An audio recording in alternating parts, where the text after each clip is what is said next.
রিফাত হত্যার 7 দিন পর কথিত বন্দুকযুদ্ধে নিহত হলো প্রধান আসামি সাব্বির আহমেদ নয়ন ওরফে নয়ন বন্ড। ঘটনাস্থল থেকে পিস্তল, রামদা, গুলি উদ্ধার করা হয়েছে। তবে নয়নকে জীবিত ধরতে পারলে হয়তো আরো অনেক তথ্য বেরিয়ে আসতো। নয়ন মারা যাওয়ায় অবশ্য খুশি বরগুনার মানুষ এবং নিহত রিফাতের পরিবার। ফেরদাউস ইমনকে সাথে নিয়ে বরগুনা থেকে জানাচ্ছেন মনিরুল ইসলাম, আর ক্যামেরায় ছিলেন রাজীব সিনহা। ভোরাত 4:15টার দিকে বরগুনা সদর থানার একদম শেষে এই পায়রা নদীর ঠিক একদম পাশে বেশ কয়েকটি গুলির শব্দে কেঁপে ওঠে এই পূর্ব বুড়িরচর এলাকায়। সেখানে পরবর্তীতে দেখা যায় মারা গেছে রিফাত শরীফ হত্যার প্রধান আসামি সাব্বির আহমেদ নয়ন। আমরা সেই সময় সেই শব্দ শুনেছে আমরা একজন মুরব্বীকে পেয়েছি। কি হয়েছিল, কখন হয়েছিল একটু বলবেন?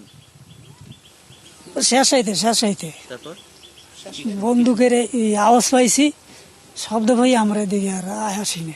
আওয়াজ একে একে তিনটে, তারপরে আর একটা হয়েছে খুব সম্ভব, সেটা ওই জাগরির ভিতরে।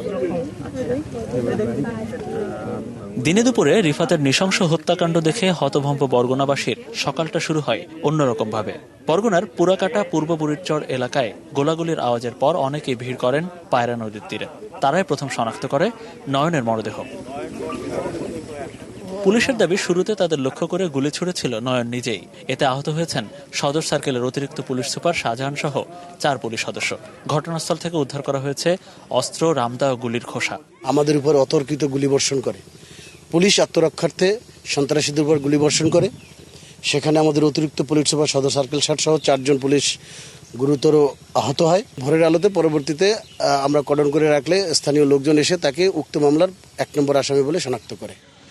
আনুষ্ঠানিক সংবাদ সম্মেলনে জেলা পুলিশ সুপার জানিয়েছেন, নয়নকে জীবিত ধরা গেলে সেটাই হতো সবচেয়ে বড় সাফল্য। তেমনটি না হলেও অন্য আসামিদের ধরতে অভিযান চলছে বলেও জানান পুলিশ সুপার। আমরা নয়ন বন্ডকে ধরতে পেরেছি, তবে আমাদের প্রত্যাশা ছিল যে তাকে জীবিত ধরা। তবে দুঃখজনক হলো সত্য যে আসলে আমরা সেটি পারিনি।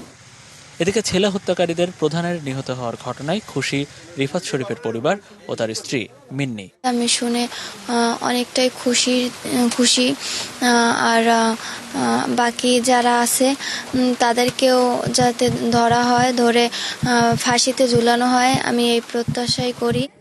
নয়নের মৃত্যুতে স্বস্তিতে বরগুনার বিভিন্ন স্তরের মানুষও। তাদের দাবি, যাদের ছত্রছায়ায় দিনে দিনে নয়ন বন্ড হয়েছে তাদেরকেও আনতে হবে আইনের আওতায়।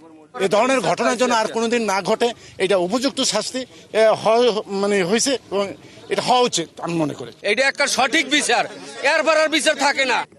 মনিরুল ইসলাম, যমুনা নিউজ, বরগুনা।